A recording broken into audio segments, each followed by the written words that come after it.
Hey everyone, and welcome back for another deep dive.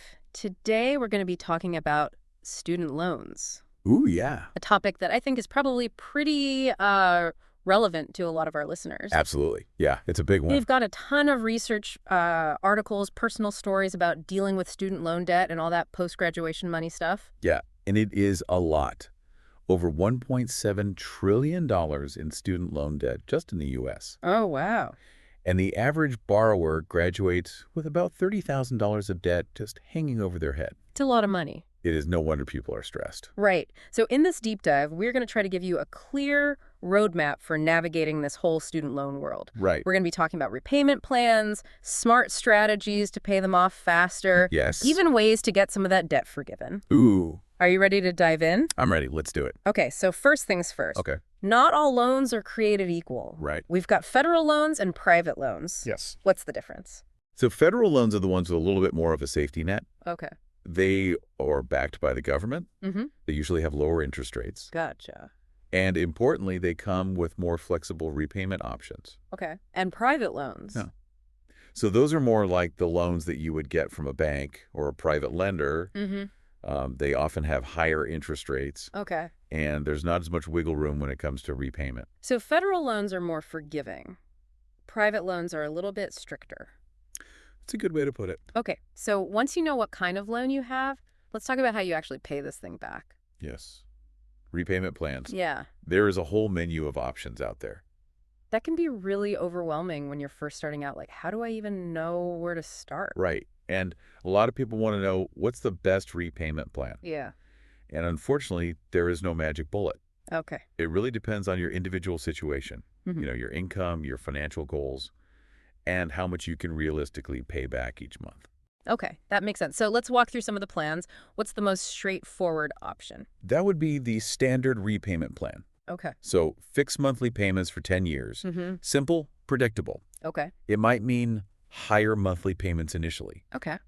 but you do end up paying less interest overall because you're paying it off faster. Yeah. So if somebody is okay with a higher monthly payment and wants to be debt-free, ASCP, this is the way to go. Absolutely. Okay, what if you're like me and you're just starting out your career and you don't have a ton of money yet? Yeah, so if you expect your income to grow over time, you might like the graduated repayment plan. Oh, okay. How does that one work? So the payments start lower and they gradually increase every 2 years. Okay. Again, over a 10-year period, Gotcha. designed to kind of match your increasing earning power. So it's a little bit easier on the wallet at the beginning. Right. Okay, cool.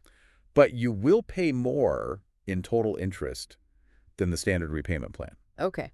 because you are stretching out those lower payments over a longer time. So it's all about finding that balance of what you can afford right now and then minimizing the total interest that you're paying over the life of the loan. Exactly. Okay, what about for people who need to keep their monthly payments as low as possible? Yes, there is the extended repayment plan. Okay. So this one lets you stretch those payments out over 25 years. Wow. So much lower monthly payments, But I imagine there's a catch. of course. Okay. It's the interest. Okay. Because you're taking so long to pay off that loan, you will end up paying the most in interest overall compared to the other plans. Right. That makes sense. Okay, now let's get to the good stuff. Yes, The income-driven repayment plans. the IDRs. Yes, the IDRs. Yeah.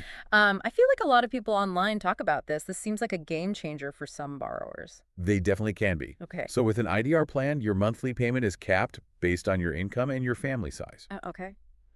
So this makes it way more manageable for people with high debt compared to their earnings. Gotcha. Are there different types of IDR plans?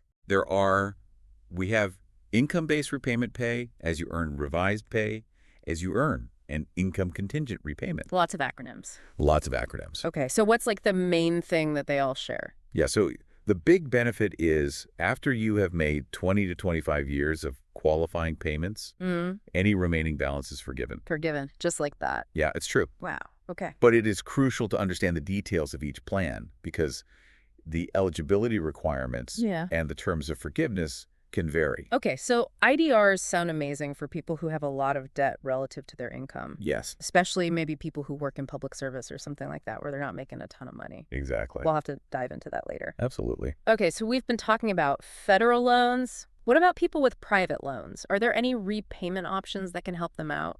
Yes, so refinancing can be a good option for private loans, Okay. or even for some high-interest federal loans. Okay. So basically, you are getting a new loan to pay off your old ones, Mm. ideally with a lower interest rate. So it's kind of like a do-over with a better deal. Exactly. There's always a but. There's always a but. If you refinance a federal loan into a private loan, Mm. you are waving goodbye to all of those federal benefits that we talked about, Right. like income-driven repayment and loan forgiveness. Yeah. It's like trading in your reliable old car for a new shiny one, but the new one might not have all the safety features. That's a great analogy. All right, so now that we kind of have a grasp of all the repayment plans, Yeah. let's switch gears and talk about how to pay these things off faster. Yes. Hit us with your best tips. The first one, perhaps the most obvious, is to simply pay more than the minimum payment each month. Okay, but how much of a difference does like an extra $50 or $100 make? Is it even worth it? You'd be surprised. Yeah. Even a small amount extra each month can significantly reduce the total interest that you pay Okay. and shorten your repayment timeline. Okay. The key is to make sure that those extra payments are going directly towards the principal of the loan, not towards future interest. Oh, so you're not just paying more, you're paying strategically. You got it. Okay, cool. What else? Another trick is to switch to biweekly payments instead of monthly. Bi-weekly, how does that help? So instead of making one full payment per month, Right. you pay half of your monthly payment every 2 weeks, Okay. which adds up to 13 full payments per year instead of 12. Oh, that's sneaky. I like it. Exactly. Small changes, big results. Okay, cool. What else talk windfalls? Okay. So those unexpected bonuses, Mm-hmm. tax refunds, Yes, love those. maybe some birthday cash from grandma. Okay. Instead of spending that money on, a fancy dinner or a new gadget, Yeah. consider using a chunk of it or even all of it to make a lump sum payment towards your loans. Okay. So those lump sum payments go straight to knocking down your principal. Gotcha. And that means less interest piling up over time. So instead of indulging, I can just like take that money and make a serious dent in my debt. Exactly. Love that. Now, we talked about refinancing earlier as a way to potentially get a lower interest rate. Does that fall into the paid off faster category? It can, but again, remember the trade-off that we talked about. Right. Refinancing federal loans into private loans might get you a better interest rate, Yeah. but you lose access to all those federal loan benefits. Right. So no free lunch. Exactly. Right. Right. What A else? lot of people don't realize that their employer might actually help them pay off their student loans. Oh, really? Yeah, some companies offer student loan repayment assistance as part of their benefits package. Free money. Always welcome. Absolutely. And here's a bonus. Employer contributions up to $5,250 per year are actually tax-free until 2025. That's awesome. Definitely something to ask about. Yeah, for sure. Okay, do you have any other secret weapons up your sleeve? This last one is super simple, but it's effective. Okay. Round up your payments each month. What do you mean, round up? So let's say your monthly payment is $365. Okay. Round it up to $400. Oh, okay. So it's a painless way to sneak in some extra payments. Stealth attack on your loan balance. Exactly. And those little increments add up over time and can help you chip away at that debt faster. Love it. Okay, this is all great advice, but now I want to talk about loan forgiveness. Ooh, yes. The holy grail of student loan repayment. A holy grail. What do we need to know? So loan forgiveness programs can be a lifesaver for certain borrowers, Okay. but it's important to approach them with a clear understanding of how they work. Mm-hmm. They are not a one-size-fits-all solution. Okay, so let's break it down. What are the different types of loan forgiveness?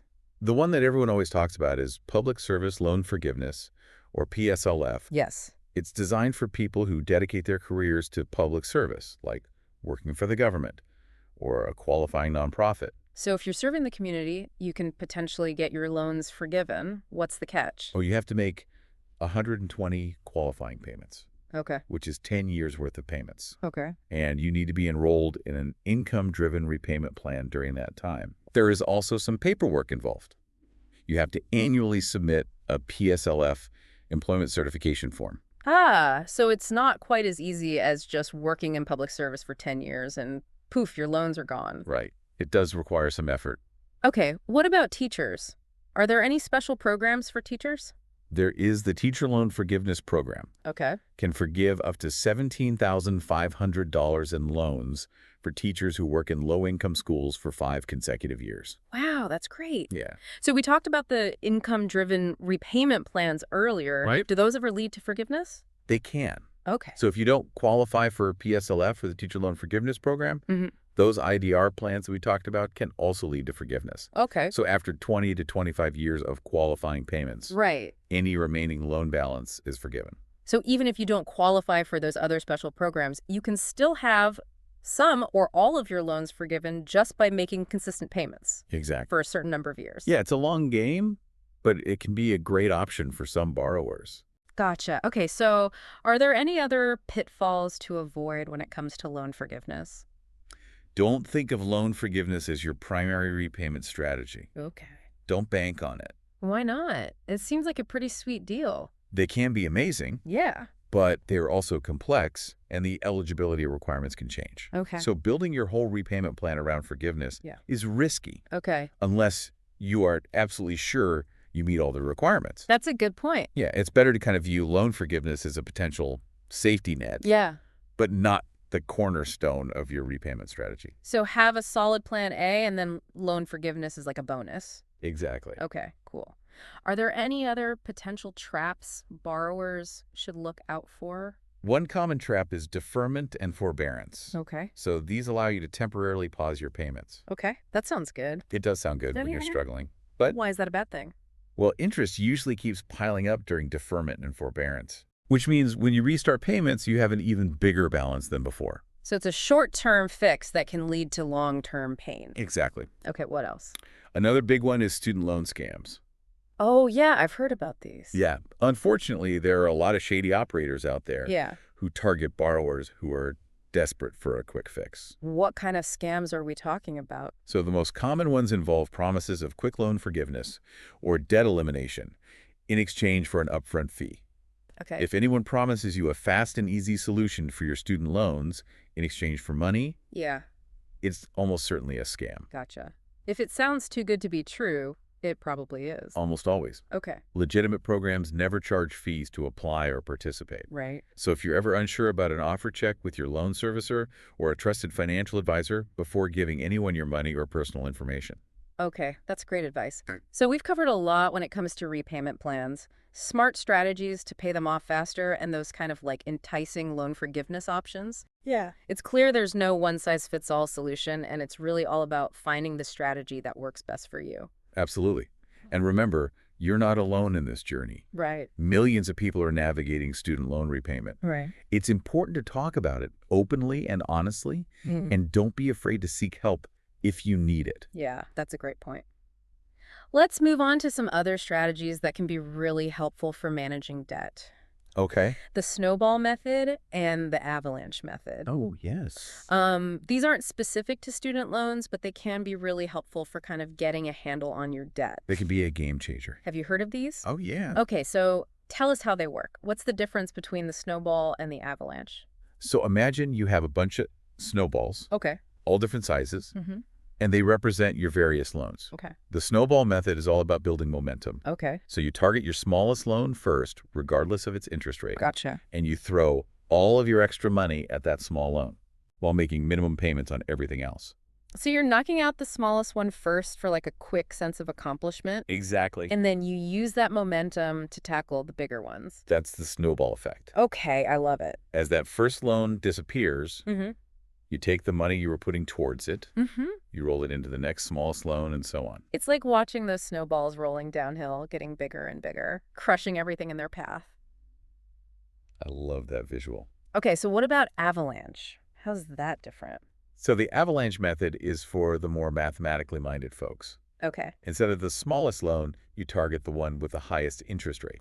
Oh, so you're like attacking the debt that's costing you the most money first. Exactly. You hit that high interest rate loan with all your extra payments, Okay, being only the minimum on all the others. gotcha. Once that one is gone, you move on to the next highest interest rate loan and so on. So snowball is about building motivation with quick wins, and avalanche is about minimizing that total interest you pay. They both sound pretty good. They both have their advantages. Hmm. The best method for you depends on your personality, and you know what keeps you motivated.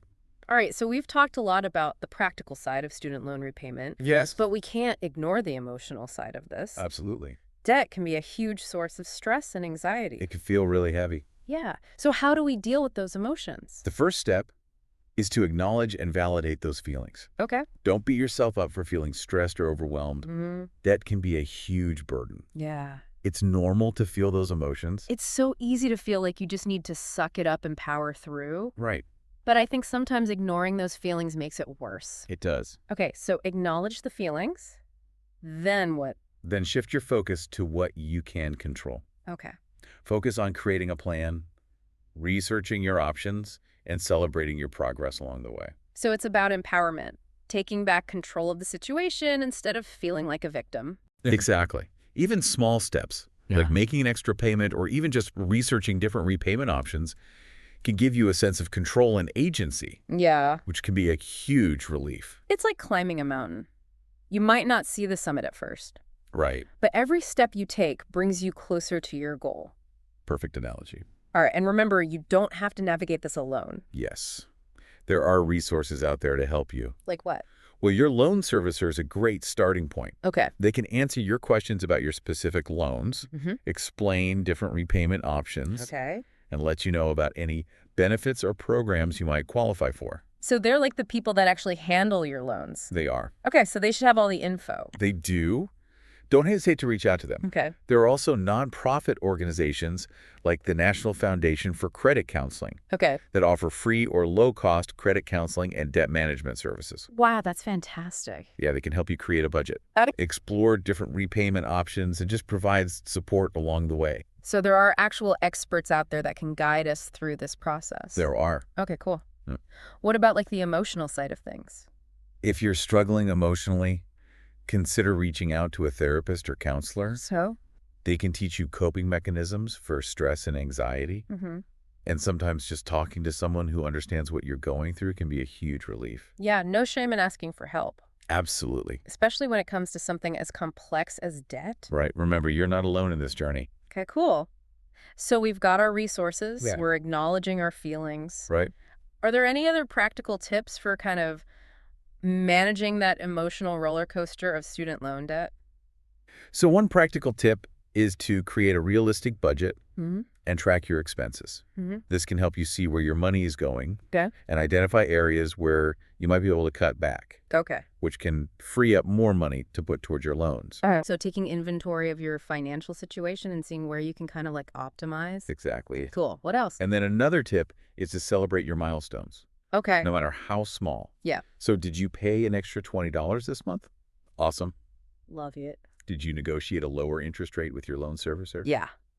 Celebrate that victory. It's so easy to get bogged down in the negative and forget to acknowledge all the progress that you're making. It is, and celebrating those wins keeps you motivated Yeah. and reminds you that you are making progress. Okay, cool. So acknowledge those feelings. Yes. Create a budget. Right. Track your spending and celebrate those milestones. Exactly. Love it. Okay, now before we move on, I want to talk about communication. Okay. Specifically communication with our loved ones, our partners, our families. Yes. Because student loan debt isn't just an individual burden. It can affect our relationships. It absolutely can. And talking about money is often seen as taboo. Right. And people tend to avoid those conversations. Right. Even with the people closest to them. It's awkward. It is, but open and honest communication is key for navigating these challenges together. So how do we approach these conversations in a healthy and productive way?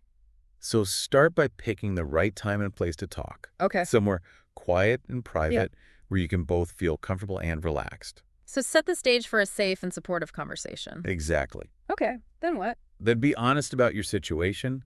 Share your feelings, your concerns, your goals for repayment, and make sure you are listening to your partner's perspective as well. So it's a two-way street. It is. It's about working together to find solutions that work for both of you. Right now, money can be a tricky subject. It can. And sometimes these conversations can lead to arguments. Yes. How do we avoid that and keep the conversation constructive? One key is to stick to the facts and avoid blaming or accusing each other. Right. So instead of saying, you spend too much on that, try saying something like, I'm feeling anxious about our debt, and I was hoping we could brainstorm some ideas for cutting back on spending. Oh, so it's about expressing your feelings and your needs without placing blame. Exactly. Okay, cool. And remember, you're both on the same team. Right. You are working together towards a common goal, Yes. which is financial freedom. It's easy to feel like adversaries when you're battling against this debt. It is. But remembering that your partners in this can make all the difference. Absolutely. Yeah. And if you're finding it difficult to communicate effectively, or you're hitting roadblocks, don't be afraid to seek professional help. Okay. A financial therapist or counselor can provide guidance for having these conversations in a healthy way. So sometimes we need that outside perspective We do. to help us communicate and find solutions that work for everyone involved. Exactly. Okay, so communication is key. Communication is key. All right, now we've talked about all the practical strategies. Yeah. But there's one more piece to this puzzle that we haven't talked about yet. Okay. Mindset. Mindset. It's the secret ingredient. Yeah. The way we think about money and debt can have a huge impact on our ability to manage our finances. Yeah, it's easy to get discouraged and feel like you're never going to get ahead. Absolutely. That's why cultivating a positive and proactive mindset is so important. Okay, I love that. But how do we do that? How do we actually make that shift? So it starts by changing the way you think about money and debt. Okay. So instead of seeing debt as a personal failing, Yeah. try to see it as a learning experience, Okay. an opportunity to develop greater financial literacy and responsibility. So finding the silver lining even in a challenging situation. Exactly. Yeah. We all make financial mistakes. Right. Debt doesn't define you. Yeah. It's a problem to solve. It's a puzzle to figure out. It's a puzzle to solve, Yeah. not a life sentence. Exactly. I like that. And every step you take towards understanding your loans, creating a plan, making informed decisions is a step in the right direction. Celebrate those victories no matter how small they seem. So acknowledge the progress that you're making and celebrate those wins. Absolutely. Okay, cool. Yeah. What other tips do you have for kind of developing that more positive attitude towards money?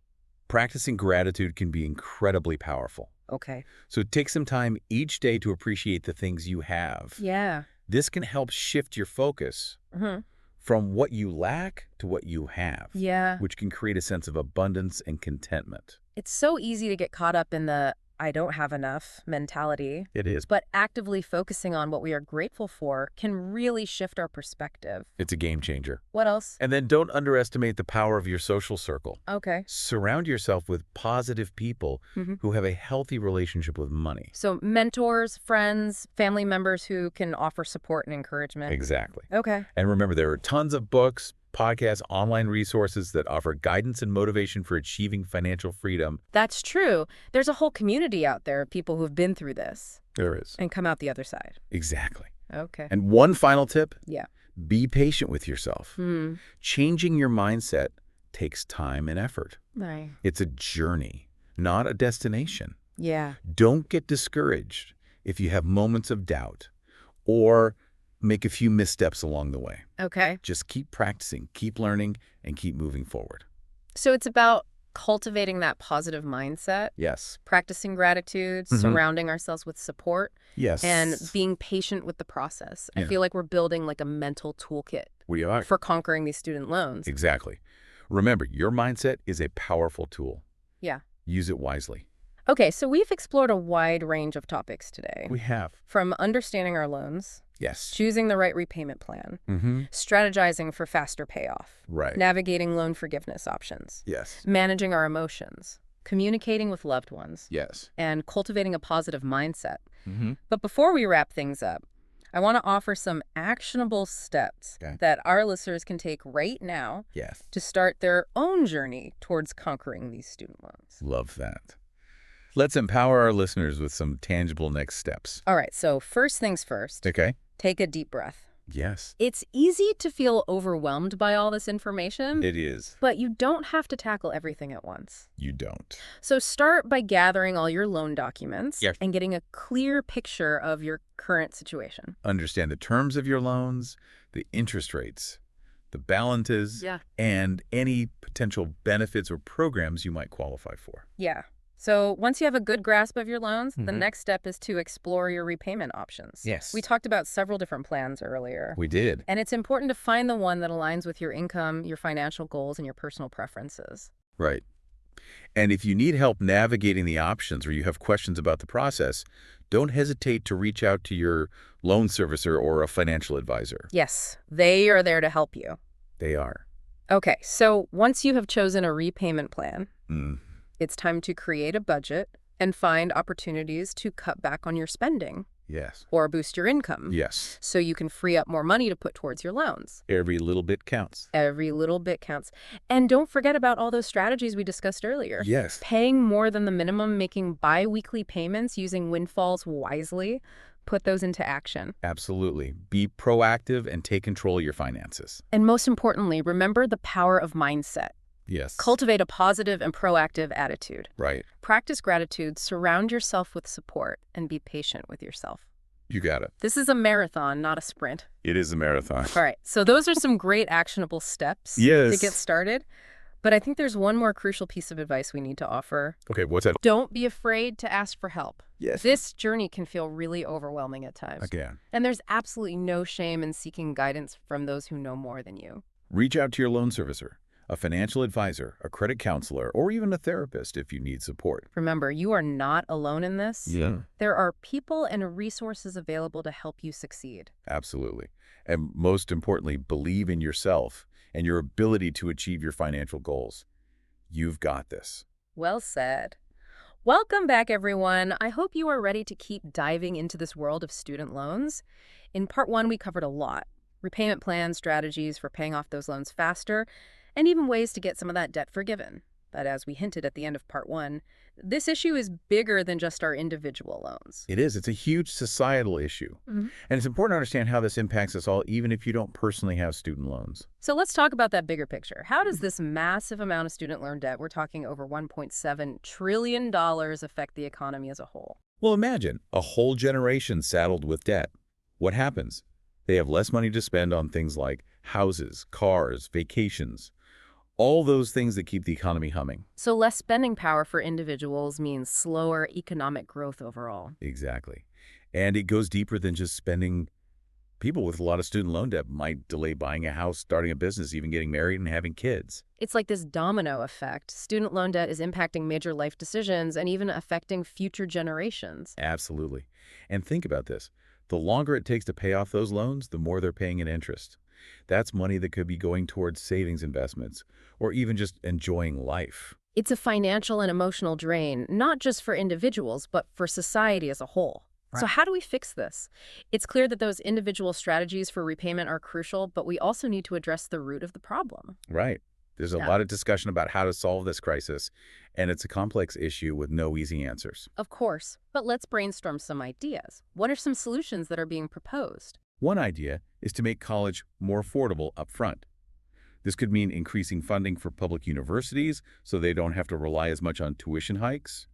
Or we could offer more grants and scholarships so students don't have to borrow as much in the first place. That sounds great. But what about the people who are already struggling with student loan debt? There are proposals to help them, too. We could expand existing loan forgiveness programs like public service loan forgiveness, or create new ones targeting specific industries that have a lot of student debt. So making it more accessible for the people who are already in debt. Exactly. And remember how we talked about interest piling up and making loans harder to pay off? There are ideas floating around to lower interest rates on existing loans, or even cap how much interest can accrue. Those could be game changers for a lot of people who are struggling to make those monthly payments. It seems like it's going to take a multi-pronged approach to truly tackle this crisis. It is. Yeah. It's a complex issue, and it's going to require collaboration between policymakers, educators, financial institutions, and borrowers themselves. We need to find solutions that work for everyone. We're all in this together. So to our listeners out there, what are some key takeaways you want to leave them with? First and foremost, remember, you're not alone. Millions of people are in the same boat navigating this complex and often frustrating system. Don't be afraid to talk about it. Openly discussing these challenges can reduce shame and stigma. Yeah, sometimes it feels like you're battling this debt monster alone. Right. But knowing that other people are going through the same thing can be really comforting. Absolutely. And don't be afraid to ask for help. You're a loan servicer, financial advisors, credit counselors, they're all resources available to guide you. They're the experts, and they're there to help us navigate this whole maze. Right. Okay, so connect with others, reach out to the experts. What else? Take ownership of your situation. Gather your loan documents, understand your repayment options, and create a plan that works for you. Knowledge is power. And don't forget about that mindset shift we talked about in part 1. Yes. A positive and proactive approach can make all the difference. You've got the power to conquer those student loans. Well said. Now, I want to switch gears for a moment and talk about something we haven't explicitly addressed yet, the gender gap in student loan debt. This is something that came up a lot in the research we were looking at. It's a crucial aspect of this whole conversation. While both men and women face the burden of student loan debt, women often bear a disproportionate share. The research shows that women tend to borrow more for college and take longer to pay back their loans compared to men. Exactly. And this gap can have a significant impact on their overall financial well-being and their ability to achieve their financial goals. So why do women tend to borrow more and take longer to repay those loans? Well, there are a number of factors at play here. One key factor is the gender pay gap. Women, on average, earn less than men for similar work, which can make it harder to keep up with those monthly payments. That makes sense. If you're earning less, those loan payments are going to take up a bigger chunk of your income. Exactly. And it's not just about the pay gap. Women are also more likely to work in lower-paying fields, such as education and social work, which often require advanced degrees, but don't necessarily offer high salaries. So it's a combination of societal factors, occupational choices, and even just the way that we've traditionally socialized women to think about money and careers. You've hit the nail on the head. It's a complex issue with deep roots in our society. Okay, so we know that women are facing a tougher time when it comes to student loan debt. What can we do about it? Well, addressing the root causes like the gender pay gap and occupational segregation is crucial for creating long-term solutions. But there are also things we can do on a more individual level to support women in their debt repayment journey. Like what kind of advice would you give specifically to women who are struggling with student loan debt? First and foremost, I would encourage them to be proactive. Gather all of your loan documents, understand the terms of your loans, and explore all of your repayment options. Knowledge is power. So step one is get organized and educate yourself. Exactly. Next, I would encourage women to negotiate. Don't be afraid to ask for a raise, to explore different job opportunities, or to negotiate lower interest rates with your loan servicer. That's a great point. We often shy away from negotiation, but it's an essential skill for anyone who wants to take control of their finances. Absolutely. And don't forget about building a strong support network. Surround yourself with people who understand what you're going through and can offer encouragement and advice. So friends, family mentors, maybe even online communities of women facing similar challenges. Exactly. There's power in numbers. And don't underestimate the power of a professional guidance.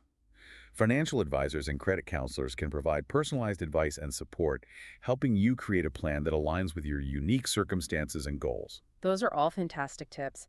And I think it's important to remember that we're not just talking about individual strategies here. We need to advocate for systemic change to address those underlying issues that contribute to this gender gap in student loan debt. Absolutely. We need policies that promote pay equity, affordable childcare, and support for women in traditionally male-dominated fields. Right. It's about creating a more equitable society where everyone has the opportunity to succeed regardless of their gender. Well said.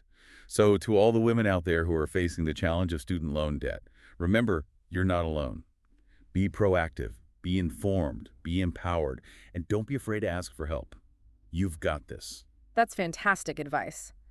Now, as we move toward wrapping up part 2 of our student loan deep dive, there's one more layer of this onion. I want to peel back the racial wealth gap and how it intersects with this massive student loan burden. That's an incredibly important topic. The racial wealth gap plays a significant role in how student loan debt affects different communities. From what I've been reading, it seems that Black and Hispanic borrowers are hit especially hard by student loans. Unfortunately, that's true. These borrowers tend to take on more debt struggle, more with repayment, and experience higher default rates than their white counterparts. That's incredibly disheartening. And it highlights how systemic inequalities can exacerbate the student loan crisis. Exactly. To understand this, we need to look at the historical context of discriminatory policies and practices that have limited wealth-building opportunities for communities of color. So things like redlining, discriminatory lending practices, and unequal access to education have all contributed to the racial wealth gap we see today. Absolutely. This gap in wealth means that Black and Hispanic families often have fewer resources to help their children pay for college, leading them to rely more heavily on loans. And even after graduation, they're more likely to face job discrimination and lower wages, making it harder to repay those loans. It's a vicious cycle. The racial wealth gap makes it more difficult to afford college without taking on significant debt, and then that debt further exacerbates existing inequalities. It's a systemic problem that demands systemic solutions. So what can be done to address this intersection of student loan debt and the racial wealth gap. Well, on a broader level, we need policies that promote equitable access to education, affordable housing, and well-paying jobs. We need to break down those systemic barriers that perpetuate the racial wealth gap. So it's about creating a more level playing field where everyone has a fair shot at success, regardless of their race or background. Absolutely. But while we work towards those larger societal changes, there are also things we can do to support borrowers of color who are facing the brunt of this crisis. What kind of support are you thinking of? Well, we need to expand access to financial literacy resources and counseling services specifically tailored to the needs of communities of color. So, equipping people with the knowledge and skills to navigate the complex world of student loans and make informed financial decisions. Exactly. We also need to advocate for policies that provide targeted debt relief and support for borrowers of color, recognizing the unique challenges they face. That makes sense. It's about acknowledging the systemic disadvantages and working to create more equitable outcomes. Absolutely. We need a multi-pronged approach that addresses both the root causes and the immediate consequences of this crisis. Well said. So, to our listeners out there, especially those from communities that are disproportionately affected by student loan debt, remember, you're not alone. There are resources available, and there are people fighting for a more just and equitable system. Exactly. Don't give up. Yep. Stay informed, stay connected, and keep pushing for change. All right, so we've talked about the societal impact of student loans, the gender gap in debt, and the intersection of student loan debt and the racial wealth gap. It's clear that this is a complex issue with multiple layers. It's a huge puzzle with interconnected pieces, but by understanding the complexities and working together, we can find solutions that work for everyone. And that brings us to the end of part 2 of our deep dive. But don't worry, we're not done yet. In part 3, we'll bring it all back to you, the listener, with actionable steps you can take to tackle your own student loans no matter where you are on your journey. Stay tuned. Welcome back to the final part of our deep dive into student loans. In part 1, we gave you a bunch of tools and strategies for repayment. And then in part 2, we zoomed out to look at the larger societal impacts of all this debt, especially how it affects women and communities of color. Yeah, it's a complex issue for sure. But I think we learned that knowledge is power. Absolutely. By understanding how the system works, we can make smarter choices and advocate for change. Right. So in this final part, we want to bring it all back to you. Okay. What can you do right now to start tackling your student loans? All right, so first things first, take a deep breath and grab all those loan documents. Yeah. It's easy to feel overwhelmed, but knowing what you're dealing with is the first step to feeling empowered. Okay, so face those loan statements head on. What should we be looking for in those documents? Okay, so first understand the types of loans you have, federal, private, or a mix of both. Then you want to note those interest rates, the balances, and any special terms or conditions. This is all key to figuring out your repayment strategy. So it's kind of like sizing up your opponent before stepping into the ring. I like that analogy. Okay, so we've got all our intel. We've explored the different types of loans. Now what? Now it's time to explore all those repayment options. Right. Remember we talked about the main ones in part 1, standard repayment, graduated repayment, extended repayment, and those income-driven repayment plans, or IDRs as we call them. Right. It seems like there's a plan for every situation. There is. So how do we know which one to choose? Well, think about your current income and how much you think you'll be making in the future. Then consider your financial goals and how much you can realistically pay each month. And remember, there is no one best plan for everybody. It's all about finding the one that fits your specific circumstances. And if you're feeling lost in all this or you just don't understand all those loan terms, don't be afraid to call your loan servicer. Oh yeah, they are your best friend in this process. Right. They can walk you through the details, answer your questions, and help you pick the right plan. Exactly. And don't forget about all those free credit counseling services. Oh, right. Yeah, those can be super helpful. Yeah.